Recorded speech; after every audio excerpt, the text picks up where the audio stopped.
Today is December 31st. It's the last day of 2022. It's also the birthday of one of our Patreons. Happy birthday, Brene.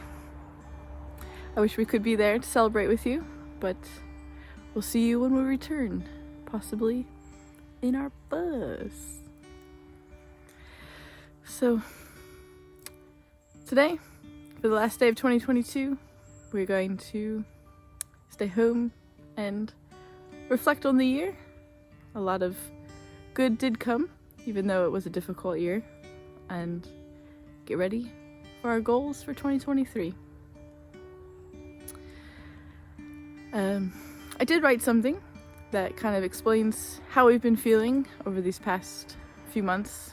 It's been exciting to plan our off-grid vision, but in reality we've had a hard time being excited about that and many things. But we are ready to go back to South Africa and start to create something good.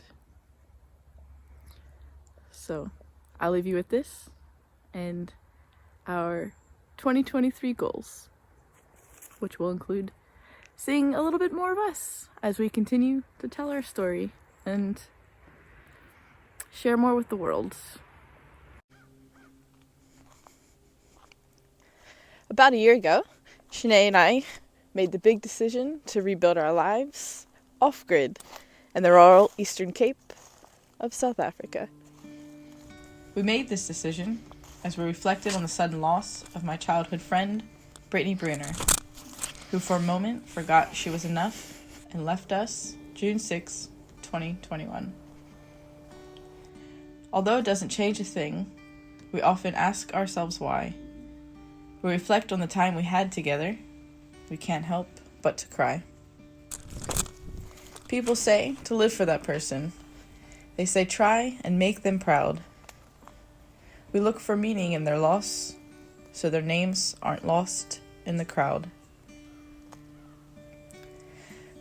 Before this moment, we had already felt our own momentum draining, as we continued to work hard for something we didn't care about, and for companies that didn't care about us.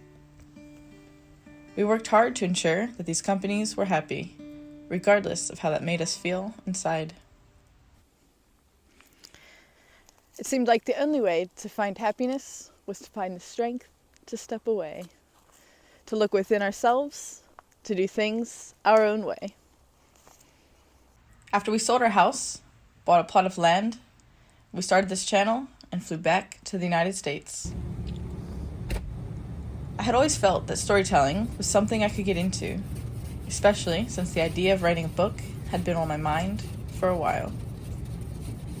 So we continued to experiment with making videos, but mostly we've been focused on deciding for ourselves what these next steps would look like. Friday, May 13th, 2022. We took a step further down a path we never wanted to be on. Grief. My little brother was 28 years old. He wrecked his motorcycle and left this world.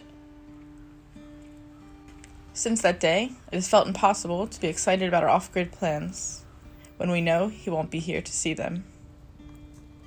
Our reality is now a strange balance of feelings. Happy to be building a life we can be proud of. Sad our brother won't be part of it. Excited to experience new things. Anxious about losing even more. Grateful for the 28 years we knew him. Angry he left us so soon. Sometimes you get the feeling that you'd rather be anywhere than you are right now. But at the same time, you lack the ability to move. You walk through a tunnel of grief, waiting for it to cave, thinking about what you lost and all the love they gave. Good things are coming. You want to let them know. But they aren't here anymore. You don't know why they had to go.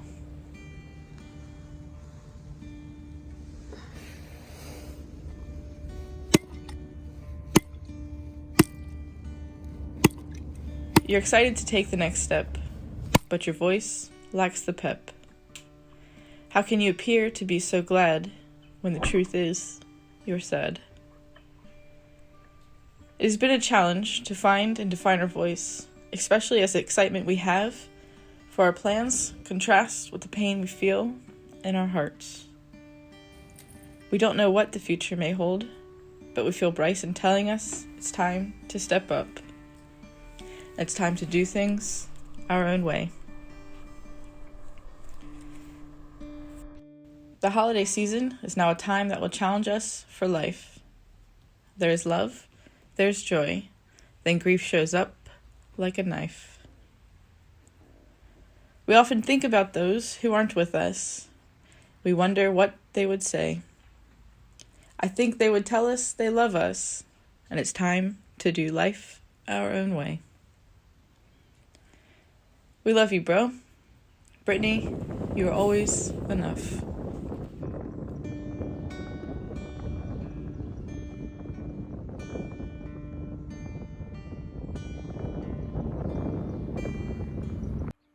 Things are about to start looking a lot different around here. So one of our goals is to officially commit to making one video every week.